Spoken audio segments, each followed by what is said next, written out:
إن الحمد لله نحمده ونستعينه ونستغفره ونؤمن به ونتوكل عليه ونعوذ بالله من شرور أنفسنا ومن سيئات أعمالنا من يهده الله فلا مضل له ومن يضلل فلا تجد له وليا مرشدا فقد قال الله تعالى في كلامه المجيد وفي فرقانه الحميد أعوذ بالله من الشيطان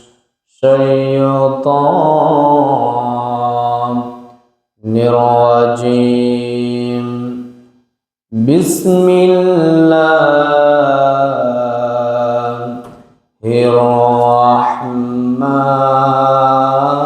الرحمن الرحيم إن الله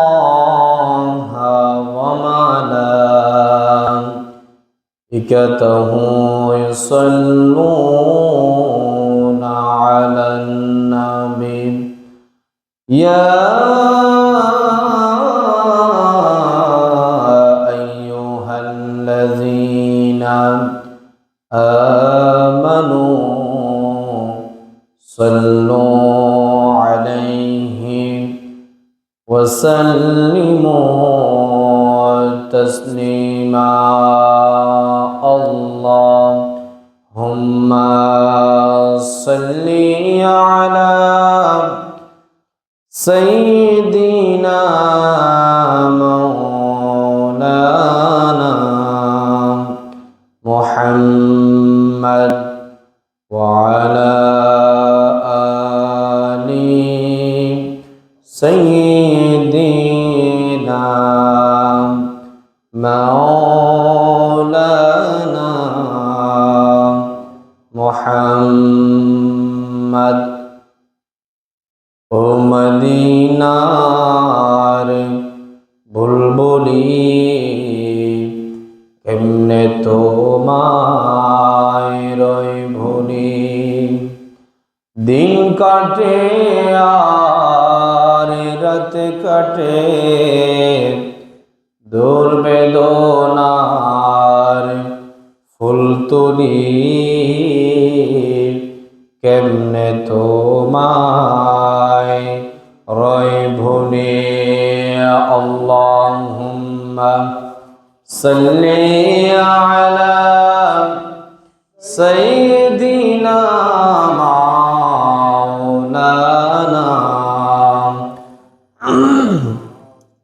ওয়া আলা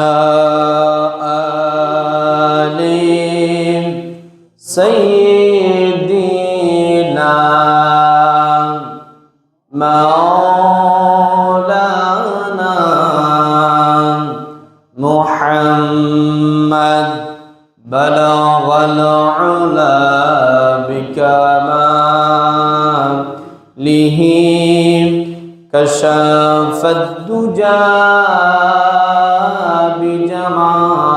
بجماله حسنت جميع خصاله صلوا عليها وآله جहाँ रोज़ाए पाकी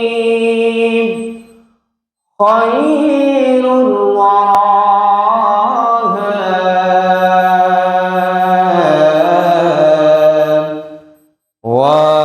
जन्नत नहीं है तो फिर और क्या है।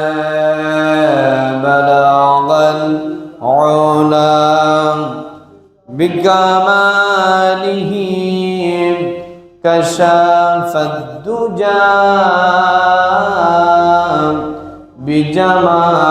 बिजमालिही हसनत जमीअ हिसालिही सल्लु अलैहि व आलिहि। अल्हम्दुलिल्लाह।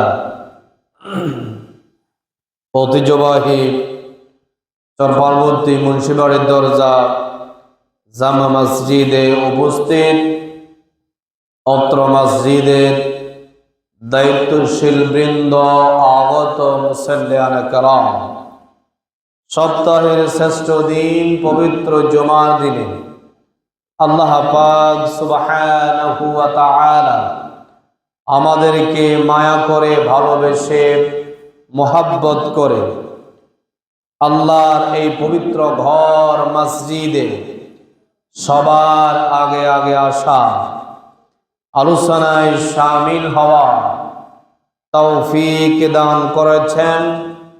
সেই জন্য সেই মুনিবের দরবারে একবার অবনত চিত্তে হৃদয়ের আবেগ অনুভূতিকে উজাড় করে দিই। সিংহের মতো গর্জন করে একবার পড়ি আলহামদুলিল্লাহ। লক্ষ কোটি দরুদ ও সালাম পেশ করছি ওই মানবতার মুক্তির ইশারে সাইয়্যিদুল মুরসালিন, খাতামান নবিয়্যিন, আফতাব নবুয়ত, শাহিন শাহে রিসালত, সরকার দু জাহান, সুলতান মদিনা, হুজুর আকরম নূর মুজস্সম, জনাব মুহাম্মদুর রাসূলুল্লাহ সাল্লাল্লাহু আলাইহি ওয়াসাল্লামের উপর, যাকে আজ থেকে ১৫০০ বছর আগে নবী কিংবা রাসূল হিসাবে প্রেরণ করেছেন, যার পরে কোনো প্রকার নবী কিংবা রাসূল আসে না, এখনো না, কিয়ামত পর্যন্ত আসবে না। সম্মানিত উপস্থিতি, মুসল্লিয়ানে কেরাম, আজকে আমাদের জুমার আলোচনার আলোচ্য বিষয় হচ্ছে মেরাজের অসম্পূর্ণ আলোচনা। আমরা আজকে শেষ করব ইনশাআল্লাহ। আল্লাহ পাক আমাকে বলা, আপনাদেরকে শোনা, শুনে উভয়কে আমল করা তৌফিক দান করুক। সবাই পড়ি উচ্চ আওয়াজে আমিন। সম্মানিত উপস্থিতি, মুসল্লিয়ানে কেরাম, আমরা গত জুমার আগের জুমা আলোচনা করেছিলাম মেরাজ সম্পর্কে। কি সম্পর্কে? মেরাজ সম্পর্কে আমি কিছুটা আলোচনা করেছি। আসলে মেরাজের আলোচনা ব্যাপক। আমরা সামান্য কিছু কথা আপনাদেরকে উঠাইয়া ধরি। এই আলোচনা করতে গেলে মেরাজের হাদিসটা অনেক লম্বা। এটা আলোচনা করতে গেলে 2 ঘন্টার উপরে সময় লাগবে। যেহেতু জুমার আলোচনা আমরা সংক্ষেপে বলার জন্য চেষ্টা করি, যেহেতু সময় আমাদের হাতে থাকে কম, ঠিক কি না? গত জুমায় আমরা আলোচনা করেছি মেরাজের। আলোচনা করতে করতে আমরা সাদা আসমান পর্যন্ত মনে হয়ে গিয়েছিলাম, ঠিক কি না? সাদা আসমানে, প্রথম আসমানে কোন নবী দায়িত্বশীল আছেন, এইভাবে আমরা 7ম আসমান পর্যন্ত গিয়েছি। এরপর আমরা আর আলোচনা আগাতে পারি নাই। বাকি আলোচনা আমি আজকে শেষ করার জন্য চেষ্টা করব ইনশাআল্লাহ। নবী করিম সাল্লাল্লাহু আলাইহি ওয়াসাল্লাম, তিনি হলেন শেষ নবী। কি নবী? শেষ নবী। আল্লাহ যদি তাকে শেষেও পাঠান, কিন্তু তার মর্যাদা সম্মান আল্লাহ পাক সকল নবী রাসূলদের উপরে দিয়েছেন। কন্যা সুবহানাল্লাহ। আমার নবীর সম্মান কম না বেশি? কম না বেশি? বেশি। নবী করিম সাল্লাল্লাহু আলাইহি ওয়াসাল্লামের কাছে একদিন আল্লাহ রাব্বুল আলামিন জিবরাইলকে পাঠিয়েছিলেন। কোন ফেরেশতা? জিবরাইল আলাইহিস সালাতু ওয়াস সালাম। তাকে পাঠিয়েছেন কার কাছে? নবী মুহাম্মদ রাসূলুল্লাহ সাল্লাল্লাহু আলাইহি ওয়াসাল্লামের কাছে। তো আমার নবী, আপনার নবী জিবরাইল থেকে জিজ্ঞেস করেছে, ইয়া জিবরাইল, তুমি আমার কাছে পর্যন্ত কয়বার তোমাকে আল্লাহ রাব্বুল আলামিন আমার কাছে পাঠিয়েছে, আমাকে একটু বলবেন? সুবহানাল্লাহ কোন? জিবরাইল আলাইহিস সালাতু ওয়াস সালাম আপনার আমার নবীকে জিবরাইল বলতেছে, ইয়া রাসূলুল্লাহ, ইয়া হাবিবাল্লাহ, ও নবী, আপনার কাছে আমার আল্লাহ রাব্বুল আলামিন আমাকে আপনার কাছে পাঠিয়েছে কয়বার?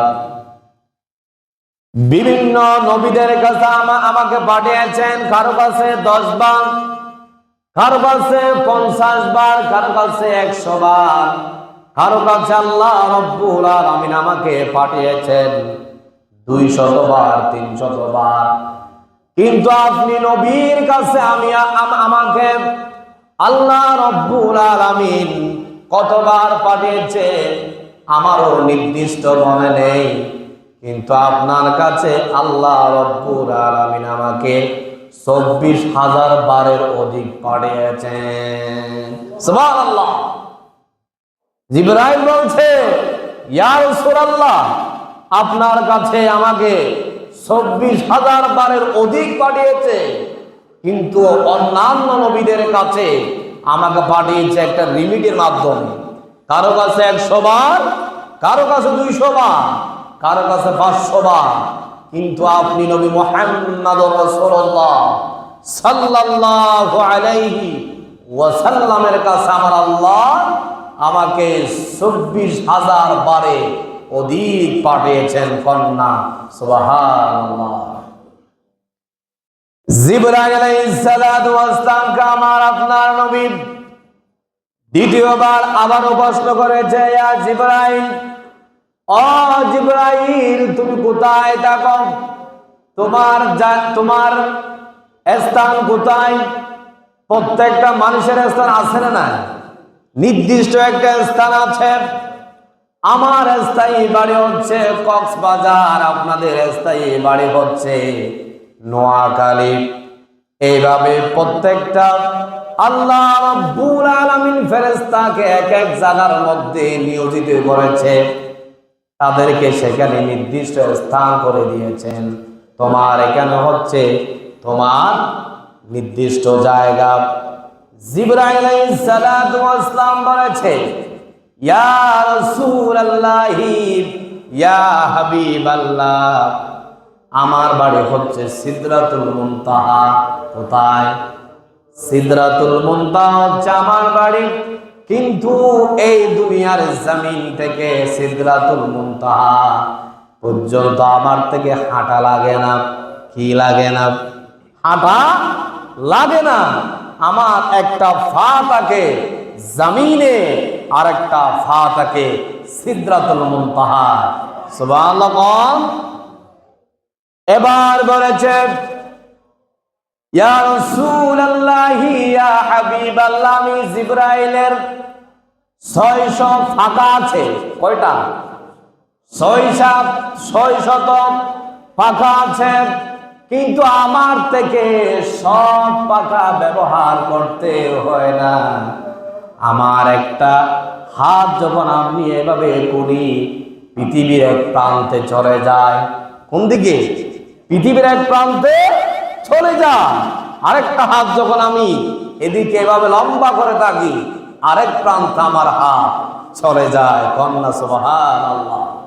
এগুলা আরশ আজিমে বসে বসে শুনতেছেন, দেখতেছেন আপনার আমার রব আল্লাহ।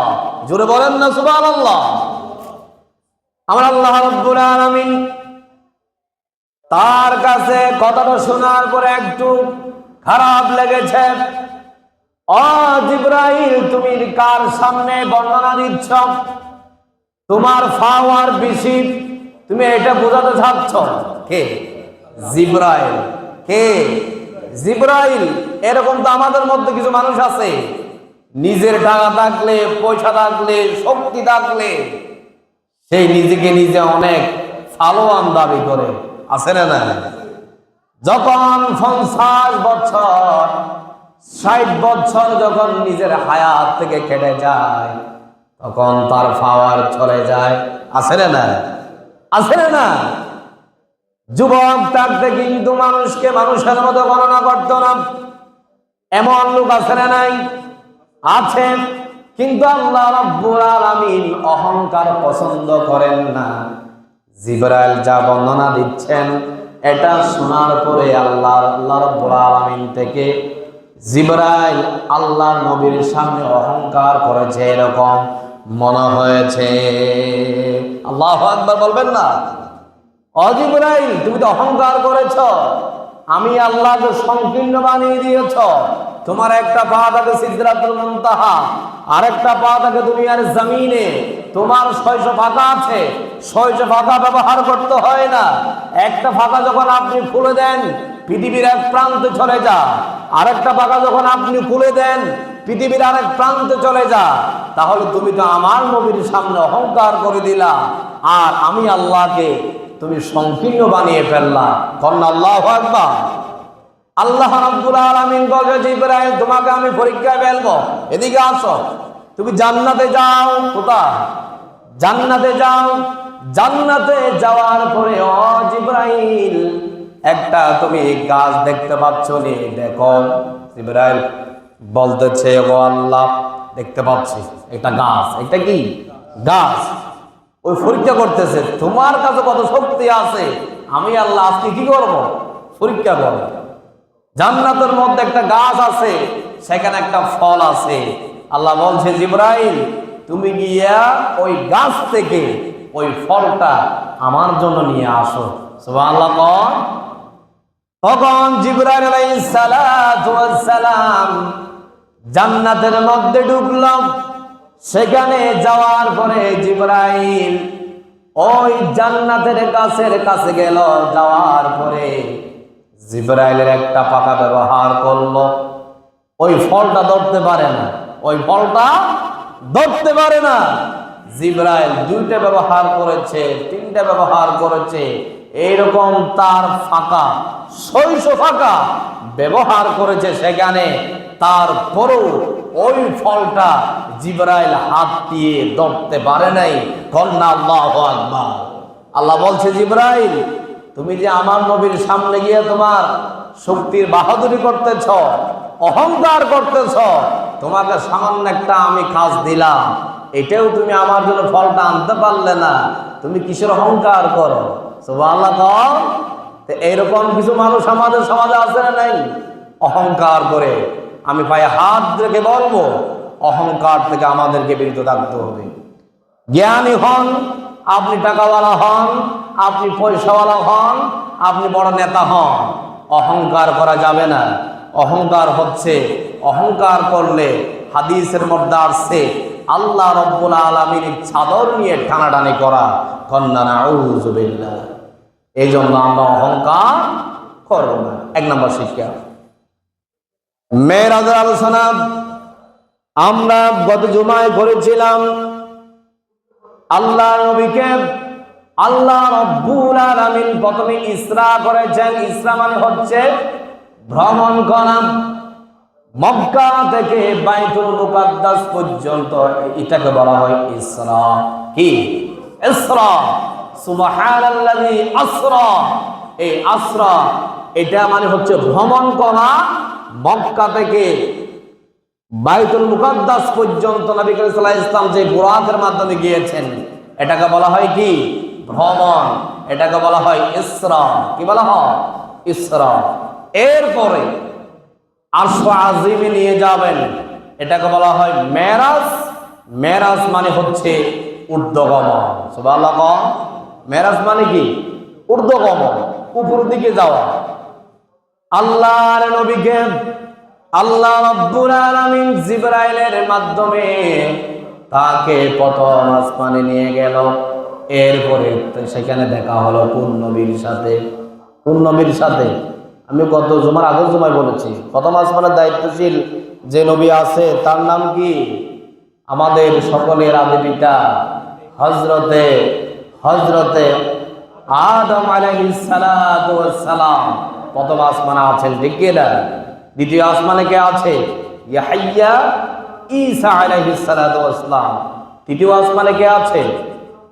ইউসুফ আলাইহিস সালাতু ওয়াস সালাম। এগুলো একটু মনে রাখবেন, এগুলো আমরা মুসলমান হিসেবে জানা দরকার আছে, মুখস্থ রাখবেন। এই আলোচনা তো প্রতি বছর একবার হয়, ঠিক কি না? রজব মাস আসলে আমরা মেরাজের আলোচনা করি, তাহলে প্রতি বছর যদি এই আলোচনা হয়, এগুলো মুখস্থ করলে তো 210 বছরের সব ওয়াজ আপনি নিজেই পারবেন, ঠিক কি না? একটু মনোযোগ সহকারে শুনতে হয়, আর কিচ্ছু না। এরপরে চতুর্থ আসমানের যিনি দায়িত্ব আছেন তিনি হযরত ইদ্রিস আলাইহিস সালাতু ওয়াস সালাম। এর পঞ্চম আসমানে যিনি দায়িত্ব আছেন হযরত হারুন আলাইহিস সালাতু ওয়াস সালাম। আর ষষ্ঠ আসমানে যিনি আছেন তিনি হচ্ছে হযরত মূসা আলাইহিস সালাতু ওয়াস সালাম। সপ্তম আসমানে যিনি আছেন আমাদের সকলের পিতা তিনি হচ্ছে হযরত ইব্রাহিম আলাইহিস সালাতু ওয়াস সালাম। মুসলিম জাতির পিতার নাম কি? হযরত ইব্রাহিম আলাইহিস সালাতু ওয়াস সালাম। এই সাত আসমানে কয়জন নবীর নাম বলেছি আমি? 8 জন। কয়জন? 8 জন, মুখস্থ রাখবেন। জিবরাইল আলাইহিস সালাতু ওয়াস সালাম আপনার আমার নবীকে নিয়ে একটা আসমান পাড়ি দিচ্ছিলেন। যেতে যেতে ষষ্ঠ আসমানে গেল। ষষ্ঠ আসমানে যাওয়ার পরে দেখা হয়ে গেল হযরত মূসার সাথে। কার সাথে? মূসা আলাইহিস সালাতু ওয়াস সালামের সাথে।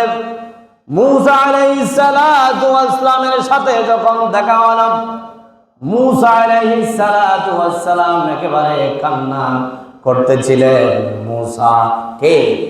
মূসা আলাইহিস সালাতু ওয়াস সালাম কান্না করতেছে। জিবরাইল আলাইহিস সালাতু ওয়াস সালাম তার থেকে জিজ্ঞেস করেছেন, ও মূসা, আপনি এভাবে কান্না করতেছেন কেন? আমরা জানতে পারি নাকি? তখন মূসা আলাইহিস সালাতু ওয়াস সালাম বলছে, ইয়া জিবরাইল, এর জন্য কান্না করতেছি, আমি আল্লাহ রাব্বুল আলামিনের মুখ থেকে আমি শুনেছি আখিরি জামানার মধ্যে একজন পয়গম্বর আসবে যার নাম হলো মুহাম্মাদুর রাসূলুল্লাহ সাল্লাল্লাহু আলাইহি ওয়াসাল্লাম। আল্লাহ রাব্বুল আলামিন তার মর্যাদা দুনিয়া এবং আখিরাতের সকল নবীদের উপরে করে দেবেন। আল্লাহু আকবার বলবেন না? আমার আপনার নবীর সম্মান দুনিয়ায় যেমন উপরে আছে, পরকালেও কবরে গেলেও সেখান থেকে জান্নাত, যখন জান্নাতে যাবে, যখন কিয়ামতের মাঠে যাবে, তার সম্মান সেখানেও বেশি থাকবে নাকি কম থাকবে? বেশি থাকবে। মূসা আলাইহিস সালাতু ওয়াস সালাম বলতেছে, ও জিবরাইল, এই জন্য আমি কান্না করতেছি, আমাদেরকে আল্লাহ রাব্বুল আলামিন অনেক আগে দুনিয়ার মধ্যে পাঠিয়েছেন, তারপরেও মুহাম্মদ সাল্লাল্লাহু আলাইহি ওয়াসাল্লামের উপরে আমরা যেতে পারলাম না, তার চেয়ে বেশি মর্যাদা পেলাম না। আল্লাহ রাব্বুল আলামিন কিয়ামতের দিন যখন আল্লাহ রাব্বুল আলামিনের সকল নবীদের উম্মতদেরকে তুলবেন, সেই দিন প্রথম তোলা হবে এই মুহাম্মদ সাল্লাল্লাহু আলাইহি ওয়াসাল্লামের উম্মতদেরকে। আর সকল উম্মতদের মধ্যে থেকে মুহাম্মদ সাল্লাল্লাহু আলাইহি ওয়াসাল্লামের উম্মতদের সংখ্যা বেশি হবে। সুবহানাল্লাহ। মূসা বলছে কিয়ামতের দিন সমস্ত নবী রাসূলদের উম্মতদেরকে তোলা হবে। সেই দিন মুহাম্মদ সাল্লাল্লাহু আলাইহি ওয়াসাল্লামের উম্মতের সংখ্যা বেশি হবে। কন্যা সুবহানাল্লাহ।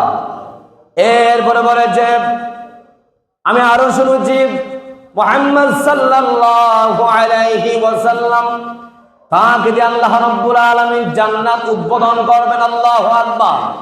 মুহাম্মদ সাল্লাল্লাহু আলাইহি ওয়াসাল্লামকে দিয়া জান্নাত কি করবেন? উদ্বোধন করবেন। ফার্স্টে তাকে দরজা দিয়ে ঢোকা সুযোগ করে দিবেন। কন্যা সুবহানাল্লাহ। এরপরে বলেছেন ও জিবরাইল আমি আরো শুনেছি মুহাম্মদ সাল্লাল্লাহু আলাইহি ওয়াসাল্লামের উম্মতেরা জান্নাতের মধ্যে বেশি থাকবে। কি থাকবে? জান্নাতের মধ্যে মুহাম্মদ সাল্লাল্লাহু আলাইহি ওয়াসাল্লামের উম্মতের সংখ্যাও বেশি হবে। সুবহানাল্লাহ। আমরা তাহলে ভাগ্যবান নাকি আমাদের ভাগ্য খারাপ? আমরা ভাগ্যবান, আমরা যে শেষ নবী মুহাম্মদ সাল্লাল্লাহু আলাইহি ওয়াসাল্লামের উম্মত হতে পেরেছি। সুবহানাল্লাহ। বল না। এরপরে জিবরাইল আলাইহিস সালাতু ওয়াস সালাম মুহাম্মদ সাল্লাল্লাহু আলাইহি ওয়াসাল্লাম সেখান থেকে সপ্তম আসমানে গেলেন। সেখানে হযরত ইব্রাহিম আলাইহিস সালাতু ওয়াস সালামের সাথে কথা হলো। এরপরে সিদরাতুল মুনতাহায় চলে গেল। কোথায়? সিদরাতুল মুনতাহায় যাওয়ার পরে এখন আল্লাহ রাব্বুল আলামিন জিবরাইল আলাইহিস সালামের শেষ সীমানা রেখেছেন সিদরাতুল মুনতাহা পর্যন্ত। আচ্ছা, একটা উদাহরণ দিলে আরো ক্লিয়ার হবে। আপনি বাংলাদেশ থেকে একটা ভিসা নিয়ে গেছেন বা খাতারে, কোথায়? খাতারে। আপনি কি ওই ভিসা দিয়ে সৌদি আরব ঢুকতে পারবেন? পারবেন? পারবেন না, যেহেতু সেখানে সেই পারমিশন নেই। ইমিগ্রেশন সেখানে বলে দিয়েছে আপনার শেষ সীমানা হচ্ছে কাতার পর্যন্ত, এই ভিসা আর কোন রাষ্ট্রের জন্য চলবে না। ঠিক তেমনি ভাবে আল্লাহ রাব্বুল আলামিন জিবরাইল আলাইহিস সালাতু ওয়াস সালামকে একটা ভিসা দিয়েছেন। তার ভিসা শেষ সীমানা হচ্ছে সিদরাতুল মুনতাহা পর্যন্ত। এর উপরে আর জিবরাইল আলাইহিস সালাতু ওয়াস সালাম যেতে পারবে না। সিদরাতুল মুনতাহায় যাওয়ার পরে সেখান থেকে জিবরাইল বলতেছে ইয়া রাসূলুল্লাহ আমার তো ভিসার মেয়াদ শেষ, ভিসার মেয়াদ শেষ, আমি আর উপরে যেতে পারবো না। এরপরে আল্লাহ রাব্বুল আলামিন তার আপন দুস্থ মুহাম্মদুর রাসূলুল্লাহ সাল্লাল্লাহু আলাইহি ওয়াসাল্লামকে সেখান থেকে একেবারে ঠান দিয়ে নিয়ে গেল আরশ আজিমে। কন্যা সুবহানাল্লাহ। আল্লাহ যদি সাথে থাকে সেখানে কোনো ভয় আছে? ভয় আছে? মুহাম্মদ সাল্লাল্লাহু আলাইহি ওয়াসাল্লামের সাথে আছে তিনি কে? আল্লাহ। তিনি হিম্মত ছাড়েন নাই, সেখান থেকে নিয়ে গেল কোথায়? একেবারে আরশ আজিমে আল্লাহর কাছে নিয়ে গেল। নিয়ে যাওয়ার পরে আমার আল্লাহ রাব্বুল আলামিন আমাদের সকলের নবী মুহাম্মদুর রাসূলুল্লাহ সাল্লাল্লাহু আলাইহি ওয়াসাল্লাম থেকে জিজ্ঞেস করেছে ও আমার দোস্ত মুহাম্মদ সাল্লাল্লাহু আলাইহি ওয়াসাল্লাম আপনি এখানে এসেছেন, আপনি সব দিকে দেখেন এখানে কোনো মারামারি আসেনি, কাটাকাটি আসেনি, কোনো বেজার আসেনি। নবী মুহাম্মদুর রাসূলুল্লাহ সাল্লাল্লাহু আলাইহি ওয়াসাল্লাম বলছে ওহো আল্লাহ এখানে তো সেটা দেখতে পাচ্ছি না, সবগুলো একেবারে নীরব দেখা যাচ্ছে, কোনো ঝগড়া নাই, মারামারি নাই। সাথে সাথে আল্লাহ রাব্বুল আলামিন বলছে কেন নাই? এই জন্য এখানে মারামারি নাই, এখানে যে সকল প্রাণী মানুষ বসবাস করে তারা তো আল্লাহর হুকুম মেনে চলে, আল্লাহর হুকুম মেনে চলে, এই জন্য তাদের ভিতরে কোনো মারামারি হানাহানি নেই। আপনি যেখানে আছেন সেখানে মারামারি হয়, কাটাকাটি হয়, মানুষের মধ্যে বিভেদ সৃষ্টি হয়, কেন? তারা আল্লাহর হুকুম না মানার কারণে। আল্লাহু আকবার বলবেন না? যে ব্যক্তি আল্লাহর হুকুম মানবে অবশ্যই ওই ব্যক্তির সাথে কোনো মানুষের সাথে কোনোদিন দ্বন্দ্ব হতে পারে না। পারে না কি? আপনি যদি সৎ ব্যবসা করেন, আপনি যদি হালাল কামাই করেন, আপনি যদি সুন্দরভাবে শরিয়া মোতাবেক চলাফেরা করেন, সেখানে কোনোদিন ভেজাল থাকতে পারে না। সেখানে শান্তি আছে রে নাই? আছে। সেখানে শান্তি দান করেন কে? আল্লাহ।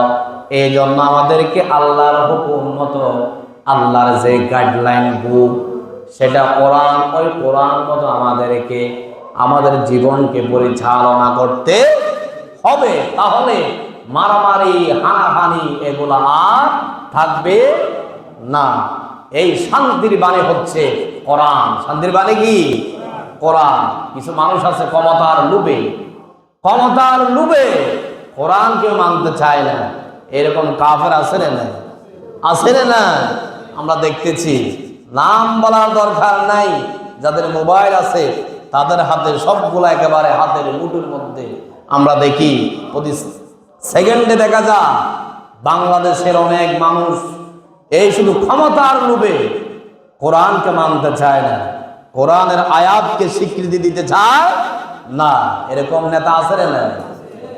অতীতে যাদের যে পরিণতি হয়েছে, তারা কোরআন না মানার কারণে তোমাদের গিয়েও একই অবস্থা হবে যদি কোরআনকে তোমরা পিছনে ফেলে দিয়ে নিজের মন গড়া মতো বাদ দিয়ে যদি নিজের ইচ্ছা মতো কাজ করতে যাও, সেখানে আল্লাহ শান্তি রাখবে না। আমাদেরকে সতর্ক থাকতে হবে। গতকালকের ঘটনা, গতকালকে আপনারা অবশ্যই যারা রাত্রে জাগন ছিলেন, একটা 25-এর দিকে একটা ভূমিকম্প হয়েছে। আপনারা কারা কারা জানেন জানি না।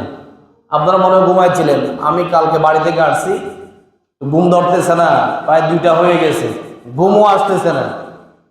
তো আমি মোবাইলে ওই দেখতেছি কয়টা বাড়ছে, হঠাৎ মধ্যে যে বিল্ডিং, 2তলা বিল্ডিং এমন ঝাঁকুনি দিয়েছে, আমি হঠাৎ ভয় পেয়ে গিয়েছি। কি হয়েছে? এত বড় বিল্ডিং, এটা তো মানুষের দ্বারা লড়ানো সম্ভব নয়। যেভাবে ঝাঁকুনি দিয়েছে, একেবারে গ্লাস সহ আওয়াজ করেছে। ঘুরে দেখলাম একটা 25। একটা কত? 25। আল্লাহ রাব্বুল আলামিন এই ভূমিকম্প দিয়ে আমাদেরকে বোঝাতে চায়, উপরে তোমাদের রব একটা আছে, তোমরা এটা বিশ্বাস করো। কি করো? সারা পৃথিবীর সব মানুষ একত্রিত হয়ে আমরা যদি সবাই একটা ঝাঁকুনি দিই, পৃথিবীর একটা মাটিও নড়াচড়া করবে? করবে? যার দ্বারা সম্ভব তিনি হচ্ছে আমার আল্লাহ। জোরে বলেন না সুবহানাল্লাহ। এই জন্য আল্লাহ রাব্বুল আলামিন বলছেন, সুবহানাল্লাযী আসরা বিআবদিহি লাইলাম মিনাল মাসজিদিল হারামি ইলাল মাসজিদিল আকসা। এই আয়াতের শুরুতে বলেছে অসম্ভবকে আমি সম্ভব করতে পারে তিনি হচ্ছে আমি আল্লাহ। জোরে বলেন না সুবহানাল্লাহ। এই জন্য আল্লাহ যে আছে সেটা অন্তরে, মনে প্রাণে বিশ্বাস রেখে আমাদেরকে জীবনকে পরিচালনা করতে হবে। ঠিক কি না? আমরা তো আল্লাহকে স্বীকার করতেও চাই না। কি হবে, সমস্যা নাই, এ পাপ করে ফেলি, আছে না? কিন্তু আল্লাহ সব দেখেন তো, সব শোনেন, সব শোনেন। আমাদেরকে সতর্ক থাকতে হবে। আরেক হাদিসের মধ্যে আসছে, নবী করিম সাল্লাল্লাহু আলাইহি ওয়াসাল্লাম যখন মেরাজে গেলেন, তখন সেখান থেকে আসার পরে আল্লাহ রাব্বুল আলামিন তার সাথে যে সময় কথা বলেছেন, কথা বলার পরে কোন কোন হাদিসের মধ্যে পাওয়া যায় যে ঘরের থালা নড়াচড়া করতেছে, সেই থালা রাসূলুল্লাহ ইসলাম ওখান থেকে দুনিয়া আসা পর্যন্ত ওই থালা নড়াচড়া করতেছে। যেই পুকুরের পানি নড়াচড়া করতেছে, ওই পানি ওইভাবে নড়াচড়া করতে ছিল। এখন সেখান থেকে আসার পরে মানুষদেরকে বিশ্বাস করাতে পারছে না। বিশ্বাস করাতে আসলে তো বিশ্বাস করার মতো না। আল্লাহ যা করিয়েছেন, সেখান থেকে আসার পরে সবগুলা ঠিকঠাক কি বলো তুমি? আল্লাহর কাছে গিয়েছো, কথাবার্তা বলেছো, আবার দুনিয়ায় এসেছো, যেমনে দেখতেছি আমরা সেইভাবেই তো দুনিয়া টিকেই আছে। কই? হাদিসের মধ্যে একটা উদাহরণ পেশ করেছে, আপনি যদি একটা ঘড়ি দেখে একটা যখন বাজবে তখন ঘড়ির ব্যাটারিটা যখন খুলে ফেলবেন, ওই ঘড়ি আর নড়াচড়া করবে। তারপরের দিন সকাল 10টায় আসলেও দেখা যাবে একটা, ওইটা এই ঘড়ির যখন ব্যাটারিটা খুলে ফেলা হবে, আমি যখন দিনের 12টায় আসবো তখন দেখা যাবে একটা, রাতের 12টায় আসলেও দেখা যাবে ওই ঘড়ির মধ্যে কয়টা? একটা। আল্লাহ রব্বুল আলামিন ঠিক তেমনি ভাবে দুনিয়ার জমিনের সারা পৃথিবীর একটা ব্যাটারি হচ্ছে আপনার আমার নবী মুহাম্মদ সাল্লাল্লাহু আলাইহি ওয়াসাল্লাম। তাকে যখন দুনিয়ার জমিন থেকে আরশ আজিমে নিয়ে গিয়েছে, ওই পৃথিবীর সবগুলাকে আল্লাহ বলছে যে যেমনে আছো এমনে দাঁড়িয়ে থাকো, যতক্ষণ পর্যন্ত পিছনে ব্যাটারি ঢুকিয়ে দেওয়া হবে না ততক্ষণ পর্যন্ত স্থান থেকে নড়াচড়া করা যাবে না। কন্যা আল্লাহু আকবার। এটা আল্লাহর দ্বারা সম্ভব। তার নাম কি? সুবহান। তার নাম কি? সুবহান। আমার নবী, আপনার নবী হচ্ছে সারা পৃথিবীর একটা কি? ব্যাটারি। এই ব্যাটারি উদাহরণ দিলে তা ক্লিয়ার হয়ে গিয়েছে। যখন আমার নবীকে নিয়ে গিয়েছেন, সবগুলা আল্লাহ রাব্বুল আলামিন বন্ধ করে দিয়েছেন। যে বাত কাঁপছে, এই বাত খাওয়ার মধ্যে রেখে দিয়েছে, এইভাবে আর নড়াচড়া করা যাবে না। যখন শ্বাস এসেছে সাথে সাথে আপনি আবারও স্বাভাবিক কাজকর্ম করতেছেন। সুবহানাল্লাহ। আপনার আমার নবী আল্লাহর সাথে কথাবার্তা বলার পরে আল্লাহ রাব্বুল আলামিন আমার আপনার নবীকে হাদিয়া দিয়েছেন বান্দাদের জন্য। সেটা হচ্ছে নামাজ। সেটা কি? নামাজ। আমরা যে নামাজ পড়ি, এই নামাজ মেরাজের রাতেই তো আল্লাহর পক্ষ থেকে আমাদের জন্য আমার নবী হাদিয়া নিয়ে এসেছিলেন। সুবহানাল্লাহ বল না। তাহলে এই নামাজ আমরা পড়ি। সমাজের মধ্যে যখন 300 লোক থাকে, মসজিদে এসে নামাজ পড়ে মাত্র 10% লোক, আরো 90% লোক বাড়িতে পড়ে, কেউ এখন মোটে পড়েও না। এরকম লোক আছে না? ইসলামের কুটি হচ্ছে কয়টা? 5টা। কয়টা? 5টা। প্রথম কুটি হচ্ছে কি? নামাজ, যেটা আরশ আজিম থেকে সরাসরি হাতে করে আমাদের জন্য হাদিয়া হিসাবে নিয়ে এসেছেন। সেটি হচ্ছে কি? নামাজ। আর বাকি যেগুলো আছে সবগুলা আয়াতের মাধ্যমে আল্লাহ রাব্বুল আলামিন মুহাম্মদ সাল্লাল্লাহু আলাইহি ওয়াসাল্লামের উপরে আয়াত নাজিল করে সেগুলা বাস্তবায়ন করেছেন। যেটা নিজের হাত দিয়ে এনেছেন সেটি হচ্ছে নামাজ। সেটি কি? নামাজ। এই জন্য আমাদেরকে নামাজকে গুরুত্ব দিতে হবে, ঠিক কি না? অনেক লম্বা ঘটনা। নামাজ নিয়ে আসার সময় 50 ওয়াক্ত নামাজ দিলেন, আপনারা অনেকে জানেন। এই ওয়াজ হযরতে মুহাম্মদ সাল্লাল্লাহু আলাইহি ওয়াসাল্লামকে কয় ওয়াক্ত নামাজ দিলেন উম্মতদের জন্য? 50 ওয়াক্ত নামাজ দিয়েছেন। আসার সময় মূসার সাথে দেখা হলো। মূসা বলেছে, ও নবী মুহাম্মদ সাল্লাল্লাহু আলাইহি ওয়াসাল্লাম, আপনি তো আল্লাহর কাছে গেলেন মেহমান হিসেবে, আপনাকে আল্লাহ রাব্বুল আলামিন আপনার উম্মতদের জন্য কি দিয়েছেন? সুবহানাল্লাহ। তখন বলেছে, ও মূসা, আমাকে আল্লাহ রাব্বুল আলামিন আমার উম্মতদের জন্য 50 ওয়াক্ত নামাজ দিয়েছে। সুবহানাল্লাহ। নামাজ দেওয়ার পরে মূসা বলতেছে, ইয়া মুহাম্মদ সাল্লাল্লাহু আলাইহি ওয়াসাল্লাম, আপনি যে 50 ওয়াক্ত নামাজ নিয়ে চলে যাচ্ছেন, আপনার উম্মতেরা এই 50 ওয়াক্ত নামাজ কি আদায় করতে পারবে? আপনি আবারও যান, আল্লাহর কাছে যান, যাওয়ার পরে কিছু নামাজ কমায় নিয়ে আসেন। গেলেন, 10 ওয়াক্ত কমায় দিয়েছে। এরপর আবারও এসেছে, মূসা আবারও পাঠিয়েছেন। এইভাবে নামাজ কমাতে একেবারে 5 ওয়াক্ত নামাজ হয়ে গেল। সুবহানাল্লাহ। এবার যখন 5 ওয়াক্ত হয়ে গিয়েছে, আপনার আমার নবী মুহাম্মদ সাল্লাল্লাহু আলাইহি ওয়াসাল্লামের মনটা বড্ড খারাপ হয়ে গিয়েছে। আল্লাহ তো আমাকে অনেক নামাজ দিয়েছেন, এখান থেকে যদি এতগুলো নামাজ কমিয়ে দেয়, আমার উম্মতারা এই নামাজ পড়ে কি জান্নাতে যেতে পারবে? চিন্তা করতেছে কে? মুহাম্মদ সাল্লাল্লাহু আলাইহি ওয়াসাল্লাম। আমার আল্লাহ রাব্বুল আলামিন বলছেন, ওগো আমার বন্ধু মুহাম্মদ সাল্লাল্লাহু আলাইহি ওয়াসাল্লাম, আপনি টেনশন করিয়েন না। আপনাকে আমি যে 5 ওয়াক্ত নামাজ দিয়েছি, এই 5 ওয়াক্ত নামাজ যদি আপনার উম্মতেরা যদি পড়ে, তাহলে আমি আল্লাহ রাব্বুল আলামিন এই 5 ওয়াক্ত নামাজের বদৌলতে 50 ওয়াক্ত নামাজের সওয়াব তার আমলনামায় দান করে দিব। সুবহানাল্লাহ। আল্লাহ বলছে, ও নবী, পরেশান হওয়ার কোনো কারণ নাই, মন খারাপ করার কোনো কারণ নাই। আপনি 5 ওয়াক্ত নামাজ নিয়ে যান। এই 5 ওয়াক্ত নামাজ যদি আপনার উম্মতেরা যদি পড়ে, তাহলে ওই উম্মতের আমলনামায় আমি 50 ওয়াক্ত নামাজের সওয়াব তার আমলনামায় দান করে দিব। সুবহানাল্লাহ। কম না? আমার থেকে এখন মনে হয় মুসার কথা আসলে সঠিক। মুসা আলাইহিস সালাম যে বলেছে আপনার উম্মতেরা 5 ওয়াক্ত নামাজও পড়বে না, ঠিক কি না? এখন কি আমরা পড়ি? একটু আগে তো বলেছি মসজিদের মধ্যে মুসল্লি কয়জন? জুমা ছাড়া 10 থেকে 12 জন, এর চেয়ে বেশি পাওয়া যায় না। ফজরে গেলে তো একেবারে অবস্থা আরো খারাপ, ঠিক কি না? মুসা যে কথা বলেছে আসলে মনে হয় সত্যি বলেছিলেন। দেখেন, 5 ওয়াক্ত নামাজও আল্লাহর বান্দা নবীর উম্মতেরা পড়তে রাজি নয়।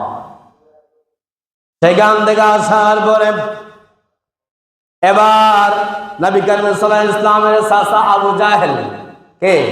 আবু জাহেল বলতেছে, ইয়া মুহাম্মদ, তুমি তো আমাদেরকে প্রতিদিন নতুন নতুন কথা শোনা, আজকে কোনো কি নতুন কথা শোনাবা? বলছে কে? চাচা আবু জাহেল বলতেছে, ও চাচা, আজকেও তো একটা খুশির সংবাদ আছে। কি আছে? খুশির সংবাদ আছে। গতকালকে আল্লাহ রাব্বুল আলামিন আপনার এই নগণ্য ভাতিজাকে আল্লাহর কাছে নিয়ে গিয়েছিলেন আরশ আজিমে। প্রথম আমাকে মক্কা থেকে বাইতুল মুকাদ্দাস নিয়ে গেলাম একটা বুরাকের মাধ্যমে। সেখান থেকে আল্লাহ রাব্বুল আলামিন জিবরাইলের মারফতে সিদরাতুল মুনতাহায় নিয়ে গেলাম। সেখান থেকে আল্লাহ রাব্বুল আলামিন আমাকে একা আরশ আজিমে নিয়ে গেলেন। আবার ওখান থেকে কথাবার্তা বলে সেখান থেকে আবারও দুনিয়ার জমিন আল্লাহ রাব্বুল আলামিন আমাকে এনে দিলেন। সুবহানাল্লাহ।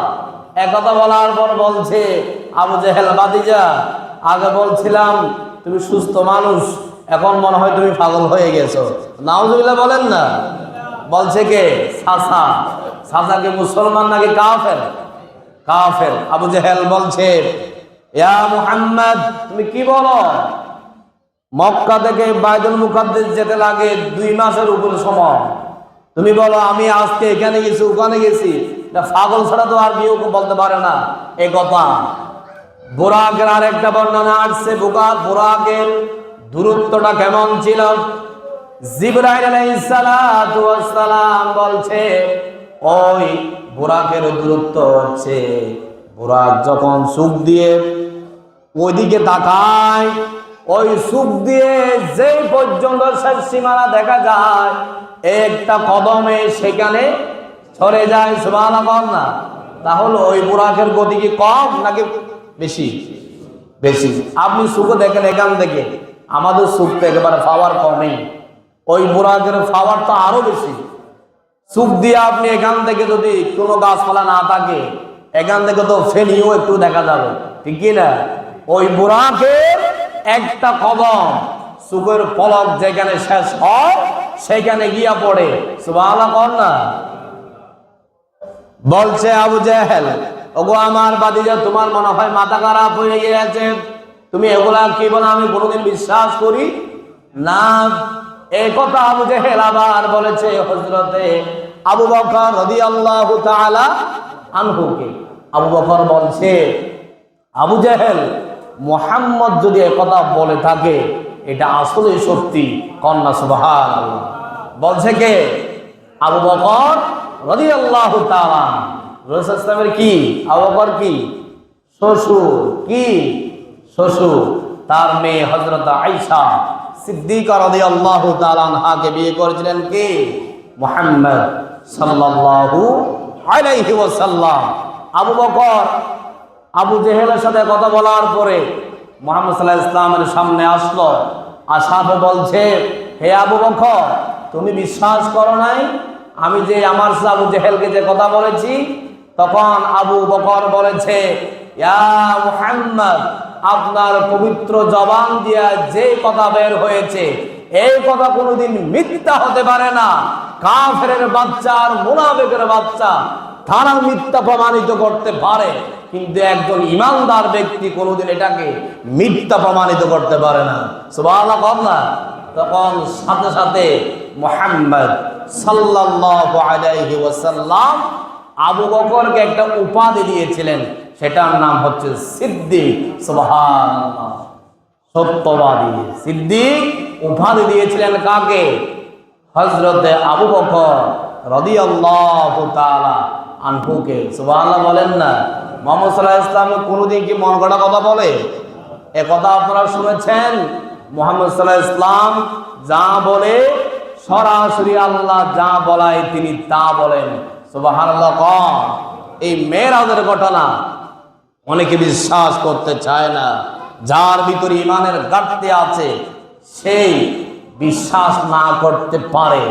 যারা মজবুত ইমানদার এই ঘটনাকে অবশ্যই তারা বিশ্বাস করবে। এটা তো মুখের বানানো কথা নয়, এটা কোরআনের মধ্যে স্পষ্ট আয়াত নাযিল করে দিয়েছেন। তিনি কে?